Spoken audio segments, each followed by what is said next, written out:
All right. What is going on? I Coach Nutrition family. Welcome back for another podcast episode here.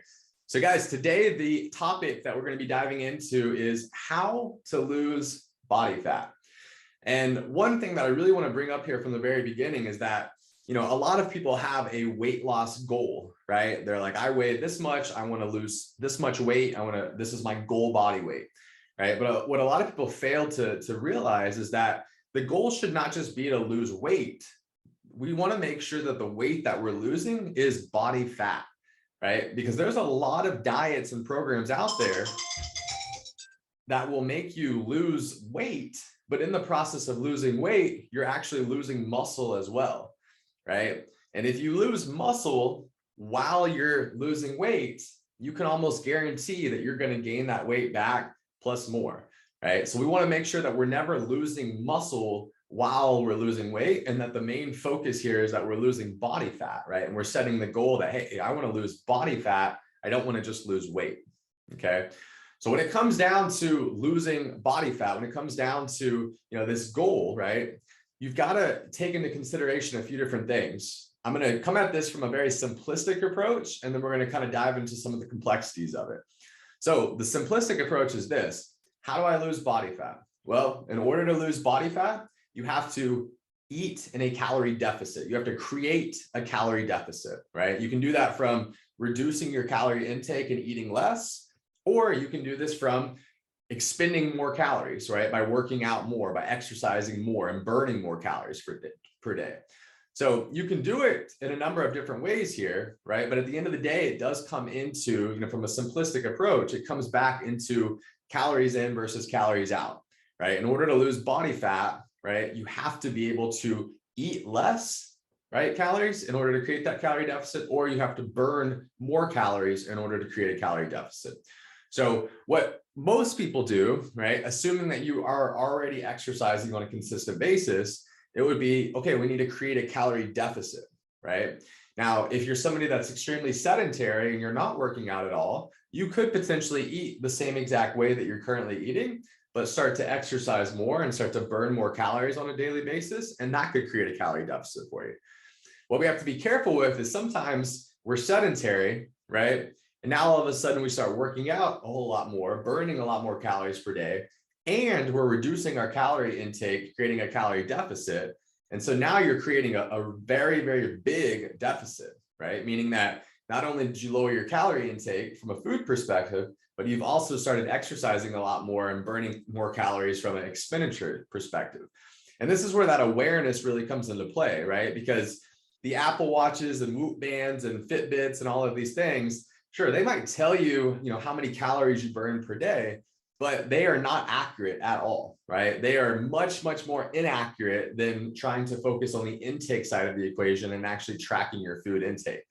And so again, we don't want to use these Fitbits or Apple Watches or any of these, exercise kind of calculators there to be a representation of how many calories that we're burning on a daily basis, because they are very, very misinterpreted. They are very skewed in terms of the data that it's giving to you. Most of the time, the calories that it's telling you that you're burning, you're actually burning a lot less calories than that. And there are countless studies and research proving that time after time again there. So instead of focusing on the expenditure side of the equation, we want to focus on the intake side of the equation, right?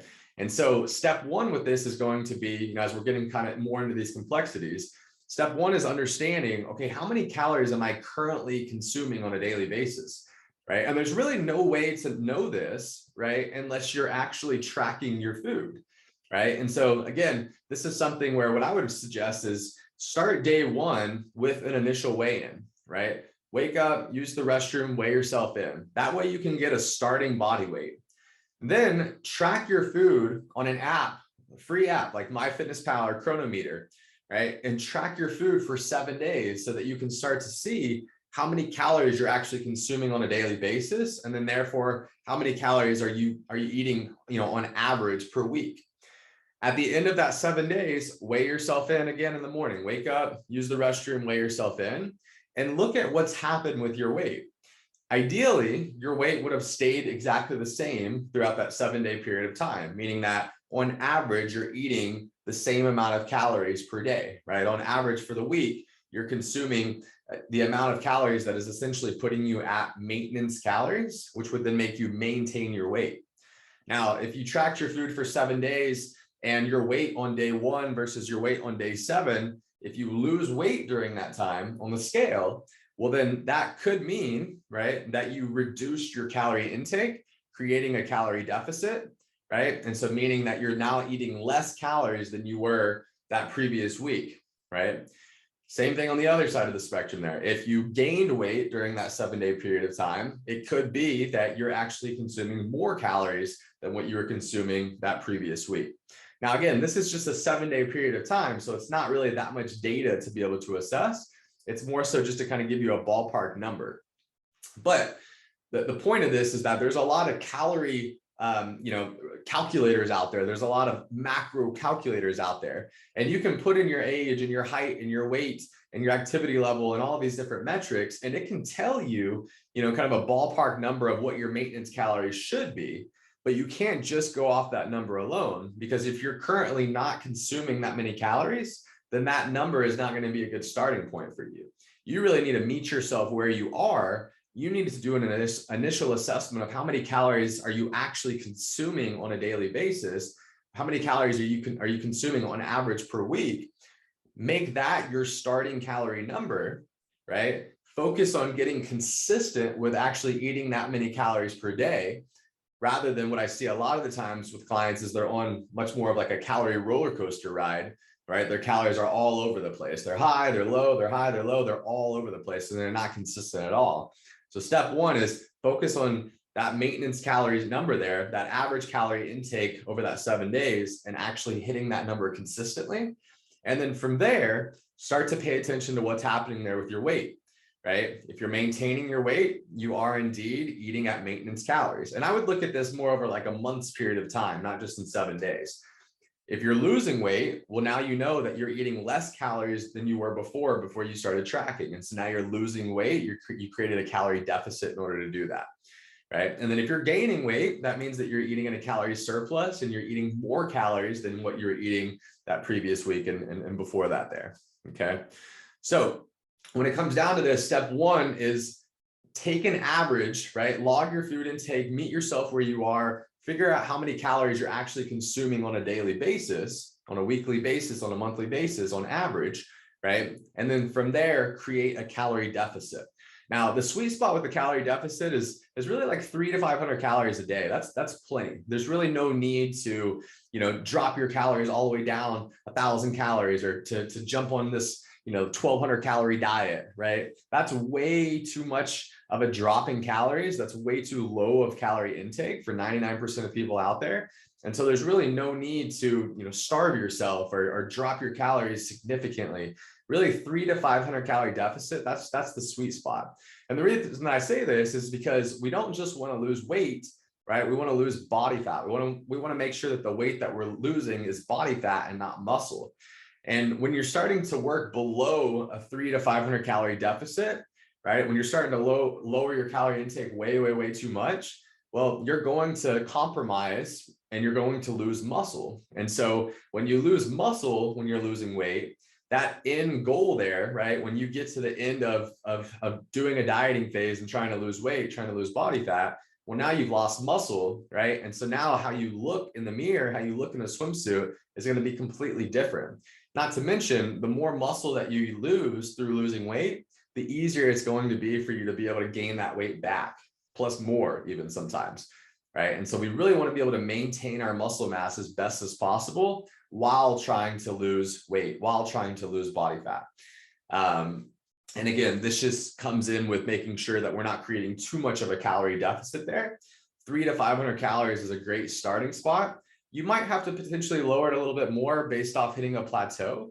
But the dieting phase of trying to lose body fat and eating in a calorie deficit, that's something that should be, from a sweet spot standpoint, ideally that would be maybe a 3 to 4 month process, right? We don't want to continue that out any longer than that, because we can start to have some of these negative side effects that come from it, like losing muscle, right? Or, starting to have some biofeedback issues, meaning your sleep starts to get worse, your stress levels go up, your mood gets worse, your sex drive tanks, you start having digestive issues, so on and so forth. And so these are just a lot of data points, as we're coming back to these complexities that you really have to build awareness around, and you have to be assessing on a daily, weekly, monthly basis. Because if not, you're just kind of guessing, right? And you're not actually really sticking to a game plan here and tracking the data along the way to make sure that you're doing everything correctly. So when it comes back to this initial question, I know that we can go off on a lot of tangents here, and this can get very, very complicated. But for the point of this podcast and trying to keep it short, I want to really, think about what is the simplistic answer to this question. How do I lose body fat? You lose body fat by creating a calorie deficit. You can do that by eating less calories per day, or you can do this by burning more calories per day, right? But the only way to really understand how many calories you're consuming on a daily basis is to actually start tracking your food intake. Sure, you can do it by just saying, hey, I'm just going to cut out carbs, right? Which would create a calorie deficit. But you don't understand how many calories you're cutting out. You don't understand how many calories you're consuming on a daily basis. So now you're just guessing. Whereas if you're actually tracking your calories, you can start to understand, you can start to build awareness. No different than with finances and creating a budget and having a bank account and all of these things. You can actually have awareness as to how many calories am I currently consuming? Let's create a calorie deficit so that I can lose body fat. Right. And then after that 3 to 4 month dieting phase is over, once I've lost the weight, I've lost the body fat, I'm happy with those results. Now I can restore my metabolism and I can bring that calorie intake back up to where my maintenance calories is so that I can actually maintain the results that I just worked so hard to achieve in the first place there. And so the simplistic answer here to how to lose body fat, there you go. That's it. Now, are there a number of other things that go into this? 100%. Does your sleep affect your ability to stay compliant with eating in a calorie deficit to be able to lose body fat? Absolutely. Does your stress levels play a part in this? 100%. Does the nutrition in terms of the quality and the quantity and kind of everything that goes into nutrition play a part in this? Absolutely. Does the exercise play a role? 100%. Does the hydration play a role? 100%. So there are a lot of different factors that play a role in this. It's not just as simple as calories in, calories out, right? There's a lot of complexities that can come with this and that affect that equation. But ultimately, from a simplistic answer, calories in versus calories out, right? The law of energy balance there, right? That is, from a scientific standpoint, what matters the most. How you go about creating that calorie deficit, there's a number of different ways to do that. It just kind of depends on what's going to work best for you. But I can promise you, if you are not actually tracking your food intake, if you're not actually tracking your daily and weekly and monthly calorie intake, then you are just guessing, right? And you might be able to lose weight, you might be able to lose body fat, but you're not going to really be able to understand what's going on under the hood, if you will, right? You're not going to actually be able to understand what's going on behind the scenes. And so one of the best ways to be able to assess this and actually be able to track the data and have the awareness that you need is to be able to actually track your food intake and to do it properly, right?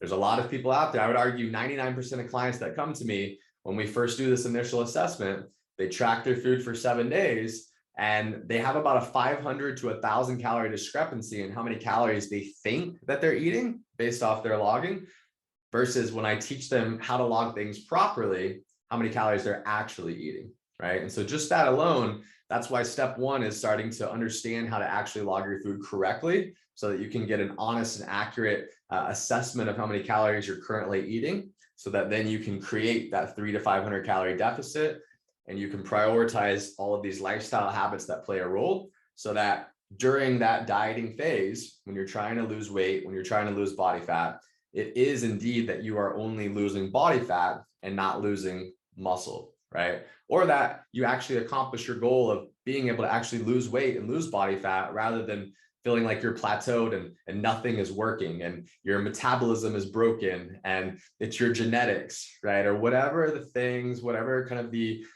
beliefs, the excuses that are kind of coming up. But I promise you that's not the case yet. There are some complex situations with hormones and different things like that. But the reality for 99% of people out there is that when you focus on everything that I've just said here, this works, right? Don't judge the scale based off one day. Don't judge it based off 1 week. Don't even judge it based off 1 month. You need to be consistent for 3 to 4 months of eating in a calorie deficit to really be able to accomplish that weight loss goal, that body fat loss goal, and to ultimately be able to get yourself to a healthy body fat percentage. For women, that would be less than 30% body fat. For men, that would be less than 20% body fat. Don't use BMI as this indicator, right? BMI does not take muscle into consideration, right? So BMI is one of the worst indicators of health. You want to go off of your body fat percentage, right? Not your weight, not your BMI, but your body fat percentage. And so to do this, you can do a DEXA scan or you can do an in-body scan, and you can get your starting data. You can get your starting body fat percentage. You can get your starting lean muscle mass, right? And from that data, that initial data, then get it done again in 3 months and be able to look at the changes that happen through that 3-month period of time, so that you can make sure that the weight that you're losing is indeed body fat and that you're not losing muscle. Okay. So I know that I could go super deep into this if you want me to go even more, deeper into this, more complex, really kind of dive into this even more, drop it in the comments below here. Let me know. I'd be happy to do that. If you have any questions on anything that I've chatted about here today, please let me know. Again, drop it in the comments here or shoot me a DM. But coming back to the topic here of the podcast, how do I lose body fat? Well, there you go. That is the answer. That's how you lose body fat. That's the magic solution there for you.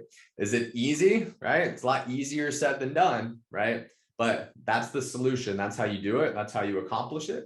And if you need any help along the way, please don't hesitate to reach out. This is what I've been doing for 10 plus years. I've had 1,000 plus transformations, not just on a weight loss side, not just from on a body fat loss side, but mental transformations, right? Emotional transformations, physical transformations, health transformations, right? So transformations aren't just about losing weight and losing body fat. There's a lot that goes into what it means to, really develop the education and the skill set of nutrition so that you can truly live your best life, so that you can truly feel your best, look your best, perform your best on a daily basis there. And so that, you really get the most out of this one life, this one body that God has given you, right? And that you treat your body well, and so that your body can treat you well. So thank you so much for your time. Thank you so much for listening to this. I hope this was valuable. And again, if you have any questions at all, please drop them below or shoot me a DM, let me know. I'd be happy to help. I'm not here to